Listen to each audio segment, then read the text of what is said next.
Bab 13. Batasan. Kyle seharusnya sudah berhenti. Itu suara kecil di kepalanya tenang, rasional, hampir seperti bisikan orang lain yang ia abaikan sejak 1 jam lalu. Rasa percaya diri yang meningkat setelah beberapa kemenangan cepat membuat otaknya memutar alasan berbahaya. Hasil perburuannya di dungeon hari itu sebenarnya sudah cukup. Ia telah membuktikan dirinya berkembang, memperoleh beberapa kristal dan item drop yang bernilai untuk kehidupannya yang sederhana. Ia juga masih hidup sesuatu yang pada percobaan pertamanya hampir tidak bisa ia katakan dengan tenang. Namun ketika ia berdiri di persimpangan lorong gelap itu, melihat 2 jalur terbuka menunggu keputusan, sesuatu muncul dari dalam dirinya. Bukan keserakahan akan pendapatan besar. Bukan pula haus kekuatan yang membabi buta. Hanya satu pikiran sederhana namun mematikan. Sedikit lagi. Kyle menelan ludahnya pelan. Sebuah jendela status melayang samar dalam pandangannya. Nama, Kyle. Level 4. Mana? 6700.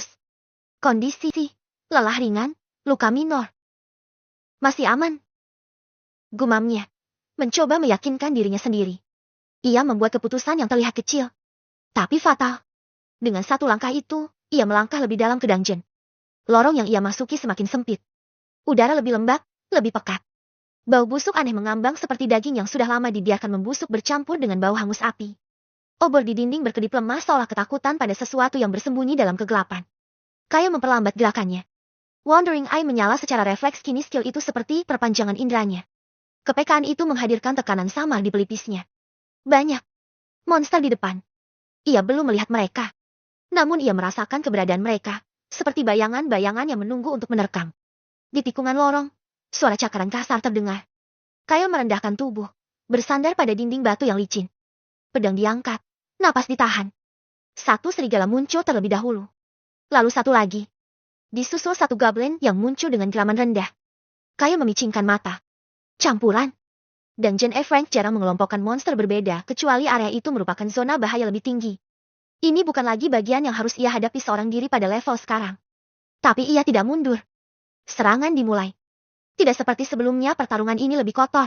Lebih terburu-buru. Setiap tebasan dan tusukan menguras tenaganya lebih banyak daripada yang ia perkirakan. Dan Wolf Claw. Ia menggunakannya terlalu sering. Bukan karena panik tetapi karena sensasi efisiensi instan itu terlalu menggoda untuk ditinggalkan. Serigala yang harusnya bisa ia kalahkan hanya dengan pedang. Ia habisi dengan Wolf Claw untuk mempercepat segalanya. Goblin terakhir tumbang dengan kepala terbelah, meninggalkan Kyle terengah dengan napas tidak beraturan. Mana? 67-38.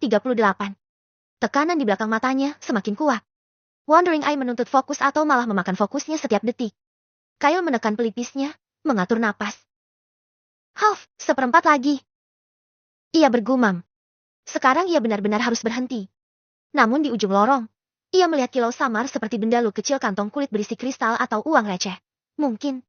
Sebuah hadiah kecil. Sebuah ajakan licik. Kyle melangkah mendekat tanpa pikir panjang. Dan pada saat itulah dungeon menunjukkan niat sebenarnya. Sesuatu menghantam punggungnya. Tubuh Kyle menghantam dinding batu dengan keras hingga ia nyaris kehilangan kesadaran. Rasa logam memenuhi mulutnya saat darah naik ke tenggorokan. Ia jatuh berguling dengan refleks mentah untuk menghindari serangan kedua. KRASSS. Cakaran tebal melesat di udara. Menghancurkan batu tempat ia berada hanya sepersekian detik sebelumnya. Kyle mengangkat kepala dengan sisa kesadarannya. Sosok goblin tinggi kekar berdiri di sana. Berotot, bermata merah marah, dan membawa kapak batu besar dengan tepi bergerigi. Aura gelap tipis mengelilinginya. Wandering Eye aktif karena terpaksa memaksa informasi masuk ke kepalanya dalam rasa sakit yang menusuk. Goblin Brute Frankelite. Level 8. Ancaman tinggi. Catatan, tidak disarankan bertarung dengan mana rendah. Kyle merasakan tenggorokannya mengering. 8. Aku hanya level 4. Goblin itu meraung dan melompat dengan kapak terangkat. Kyle menghindar sepersekian detik lebih lambat. Kapak menghantam tanah. Boom. Retakan besar terbentuk, debu beterbangan. Kyle menusuk pahanya namun pedangnya hanya menggores kulit tebalnya. Goblin itu tidak peduli. Satu tendangan menghantam perut Kyle. Semua udara keluar dari paru-parunya. Tubuhnya terpental, menghantam lantai keras. Rasa nyeri merambat seperti gelombang listrik. Mana? 38. Wandering Eye masih aktif memaksa Kyle melihat setiap ancaman dalam detil menakutkan. Tapi semakin ia tertekan, skill itu semakin menguras mananya. Kyle memaksa diri mengaktifkan Wolf Claw. Cakar mana muncul tidak stabil. Serangannya melukai lengan monster itu, namun tidak cukup dalam. Goblin meraung dan ayunan kapak berikutnya menghantam pedangnya. KRAKK. Bilahan pedangnya retak. Kyle terhuyung mundur. Tidak. Pedangku. Panik merayap naik dingin dan tajam. Menusuk lebih dalam daripada luka fisiknya. Mana? 38-21. Kepalanya berdenyut keras. Wandering Eye, yang biasanya membantu, kini menjadi beban berat yang menyeretnya ke tepi jurang. Rasanya seperti seseorang memaksa matanya untuk terus terbuka. Goblin menyerang lagi. Kyle berhasil menghindar tapi tidak sepenuhnya. Kapak itu menggores bahu kirinya. Rasa panas bercampur dingin merambat melalui daging yang terbelah. Darah mengucur deras. Kyle jatuh berlutut. Pandangan bergetar. Mana? 21-9.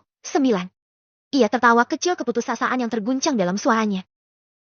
Hahaha, Goblin sialan. Ingatan Reno melintas. Tertendang. Terjatuh. Tidak mampu melawan. Tidak ada yang peduli. Tidak, aku bukan lagi Reno. Kyle menggeram. Giginya terkatup keras hingga rahangnya sakit. Goblin itu mengangkat kapaknya tinggi serangan terakhir. Dalam waktu seolah melambat, Kyle melihat jalurnya, seperti garis tipis yang ditunjukkan insting. Celah kecil di pergelangan tangan monster. Celah yang hanya bisa dimanfaatkan sekali.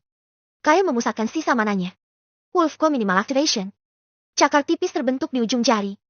Ia mengiris pergelangan tangan monster itu. SREK. Tendon terputus. Kapak terlepas. Goblin berteriak. Kesempatan terakhir. Kyle menerjang meski seluruh tubuhnya memohon untuk berhenti dan menusuk mata Goblin tersebut dengan pedangnya hingga terdengar suara kran menjijikan. Monster itu tumbang. Tubuhnya kejang lalu akhirnya diam. Keheningan merayap perlahan. Kyle berdiri gemetar. Lalu jatuh berlutut. Pedangnya terlepas dari tangan. Mana? No. Segalanya menghilang dalam putih. Wandering Eye padam. Kegelapan mengambil alih. Kyle tidak tahu berapa lama ia tidak sadar. Hanya ada dingin yang menyelimuti tubuhnya. Suara samar muncul seolah dari tempat yang jauh. Langkah kaki. Hei! Ia masih hidup? Bagaimana mungkin? Lihat lukanya. Sial. Mananya no total. Kalau telat sedikit, selesai sudah anak ini. Suara-suara itu terdengar kacau. Tapi cukup untuk membuat Kyle tersenyum lemah di balik bibir yang pecah. Ia tidak mampu berkata-kata. Tubuhnya menyerah pada kegelapan sekali lagi. Namun kali ini, ia tersenyum. Ia telah melihat ujung batasnya. Saat Kyle sadar kembali, matahari telah tenggelam. Langit malah menatapnya dengan dingin. Ia terbaring di dekat pintu keluar dungeon, diselimuti kain kasar. Bahunya diperban seadanya namun cukup untuk menghentikan pendarahan. Di dekatnya, seorang petualang duduk dengan tangan terlipat. Kau sudah bangun? Katanya tanpa emosi. Lain kali, jangan bertindak bodoh. Kyle tidak menjawab. Ia menatap langit yang dipenuhi bintang dingin. Bintang-bintang itu terasa sangat jauh seolah mengingatkannya bahwa dunia ini tidak peduli dengan seseorang sepertinya. Namun ia tidak merasakan putus asa. Yang ada hanya kesadaran. Kekuatan sekecil apapun memiliki harga. Dan hari ini, ia hampir membayar dengan nyawanya. Tapi ia selamat. Ia merasakan sesuatu mengeras di dalam dadanya. Suatu tekad yang membara meski tubuhnya roboh. Aku akan menjadi lebih kuat. Aku akan terus maju. Tapi aku tidak akan lagi mengabaikan batasku. Sebab dunia ini tidak memberi kesempatan kedua untuk kesalahan yang sama. Bab 14. Sintesis.